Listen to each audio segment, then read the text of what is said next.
صراط مستقیم برمنگھم سے ایک میگزین نکلتا ہے، اس کے اندر ایک واقعہ لکھا گیا تھا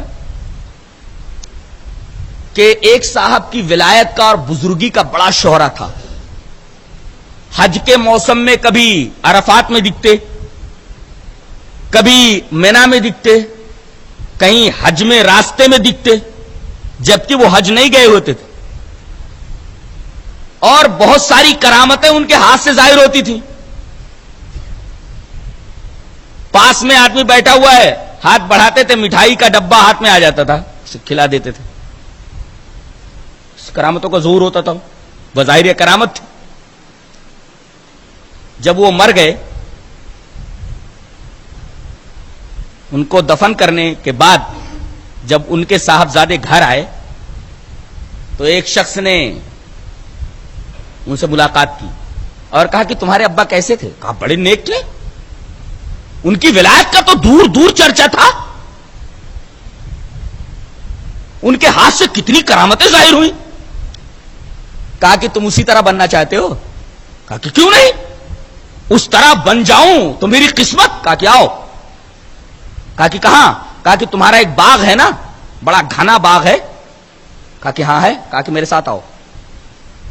باغ کے اندر دور آگے جب گئے تو دیکھا کہ ایک جگہ صاف کی ہوئی ہے اور بالکل مسلح کی شکل کی ہے، اور زمین جو ہے لیپی ہوئی ہے مٹی سے. کہا کہ دیکھ رہے ہو کیا ہے؟ کہا کہ یہ تو مسلح جیسا دکھتا ہے، زمین کا یہ ٹکڑا. کہا کہ ہاں، یہ وہ جگہ ہے جہاں تمہارا باپ، میں آگے کھڑا ہو جاتا تھا اور مجھے سجدہ کرتا تھا. میں شیطان ہوں، چونکہ وہ ہر ہفتے مجھے سجدہ کرتا تھا، لہذا میں بعض چیزیں ایسی خرق عادت کے طور پر اس سے ظاہر کر دیا کرتا تھا. لوگ سمجھتے تھے کہ ولی تھا، در حقیقت وہ کافر تھا، مشرک تھا. اگر تم اسی طریقے سے بننا چاہتے ہو تو تم بھی مجھے آگے کھڑا ہوتا ہوں، مجھے سجدہ کر لو اور تم بھی اسی طریقے سے بن جاؤ گے. ویسی خرق عادت چیزوں کا ظہور تمہارے ہاتھوں سے بھی ہوتا رہے گا. قال لا حول ولا قوت الا باللہ. پڑھنا تھا کہ وہ فوراً غائب ہو گیا. پتہ یہ چلا کہ اس طریقے کا استدراج اور خرق عادت چیزوں کا ظہور اگر کسی کے ہاتھ سے ہو تو یہ مت سمجھو کہ وہ ولی ہے. ہو سکتا ہے کہ وہ شیطان کا پجاری ہو اور اس کے دل کے اندر ایمان نہ ہو، بظاہر مسلمان ہو مگر وہ اندر سے کافر اور مشرک ہو، بددین ہو، مذہب بیزار ہو، اس کے دل میں ایمان کی روشنی نہ ہو، شیطان کی پوجا کی وجہ سے اس کے دل سے ایمان کی روشنی چھن گئی ہو.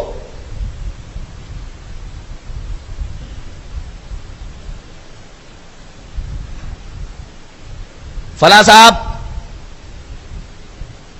پگھلا ہوا تانبا پی گئے، فلاں صاحب کسی مردہ جانور کو زندہ کر دیے. یہ سب کرامت نہیں ہے، ضروری نہیں کہ یہ کرامت ہو. ہو سکتا ہے کہ بہت سارے لوگ جن کے ہاتھوں پر خرق عادت باتوں کا ظہور ہوتا ہے وہ عباد جن ہوں، عباد شیاطین ہوں، شیطان اور جن کے پجاری ہوں.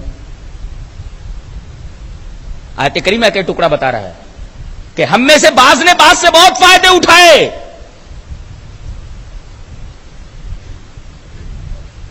انسان نے شیطان کو سجدہ کیا اور شیطان نے اس کی بعض ضرورتیں پوری کر دی. لوگ اسے ولی سمجھتے رہے.